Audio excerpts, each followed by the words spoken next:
술은 마셔도 돼. 마시라고 만든 것이야. 그럴 때 술이 도구라는 인식이 필요하다고 생각해. 술은 도구야. 무슨 도구냐고? 인간 역사에 아주 오랫동안 같이 있던 삶의 도구이지. 이 술은 신기하게도 역사 속에서 기쁜 날, 축제, 기념하는 날에 사용되었고 제사, 성스러운 순간, 그리고 예수님의 보혈을 상징하기도 해. 다른 이들에겐 상징이 아니겠지만 동시에 과잉되는 순간 그건 죄의 도구가 되지. 기독교인으로서 아니면 그냥 비독교인으로서도 술에 대해서 공부해 본 적이 있나? 술이 되게 오래된 역사와 전통 산업을 소유하고 있다는 사실과 역사 속에서 술을 제거하려는 시도에서 인간들은 그것을 인내하며 그 술을 기다려서 결국 이 명맥을 이어왔다는 것을, 또 술에는 급이 있다는 거, 사제들이 또 술을 빚었다는 거, 많은 신학자들이 담배와 술을 같이 사용했다는 거, 또 술이 마취제였다는 거 등등 수술을 그 도구 자체로 바라볼 준비가 됐나? 흔히 술에 지배당하지 말란 이야기를 하지, 이는 곧 술이 나와 하나님과의 관계를 방해한다는 사실이야. 그치만 생각해봐. 술잔을 든 예수님, 포도주를 축사하고 계시는 예수님의 모습은 술에 지배당한 모습이 아니지. 술을 도구로 본인의 보혈의 피를 기념하라고 하시고 식문화에 가까운 술을 지배하셨지. 우리가 술을 도구로 볼 수 있으면 그 다음에 인지해야 되는 건 이 술이란 도구는 다양한 방면에서 그 효과를 극대화하는 촉매제라는 사실이야. 술은 술 자체를 즐기려는 순간 문제가 생겨.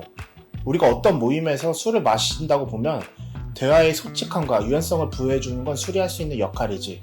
하지만 술을 마시기 위해 모이고 술에 중점을 두는 순간 술은 그 분위기를 업해주는 촉매제가 아니라 술에 지배당해 죄를 저지르는 도구가 돼. 이 관점이 정말 중요한 것이 아직도 술에 지배당하는 자들이 너무 많기 때문이야. 한국과 외국과 분위기가 다른 건 선교사들이 한국에 처음 왔을 때 본 것이 하층민들이 술에 지배당하는 모습을 보았기 때문이야. 당시 우리나라는 농경사회였고 농경사회에선 사람들이 휴식하는 기간이 특정 계절에 몰려있어. 그런데 이 여가 시간 같은 시간들 대부분 술과 담배에 찌들어 있었지. 유의라 할 것도 별로 없었기에 그런 중독 상태의 인생을 낙타하게 보내는 도구가 된 거야. 그래서 술을 정죄하기 시작했어.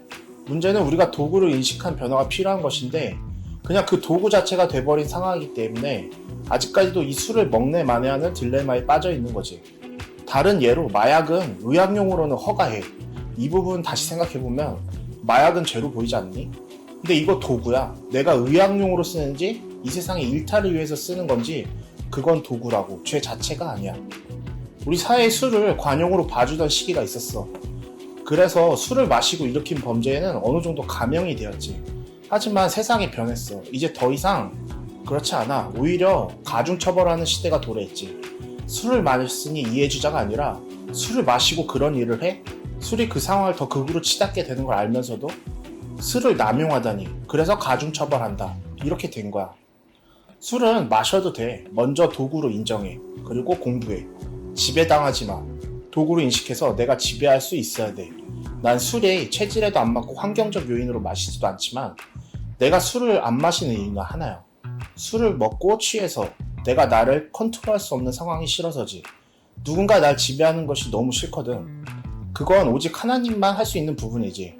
술을 도구로 인식하면 도구를 사용하는 건 사용자의 책임이지. 그러니 각자 공부하여 도구를 어찌 사용할지에 대한 기준이 생겼으면 좋겠어. 사실 사회생활을 하면서 알게 된 건데 비기독교인들도 술에 대해서 잘 몰라. 그냥 마시는 거야. 도구 사용법을 대부분 모른다고 할 수 있어. 마지막으로 우리 신앙의 성숙의 관점을 봤을 때 어떤 도구는 필요하고 어떤 도구는 필요 없어.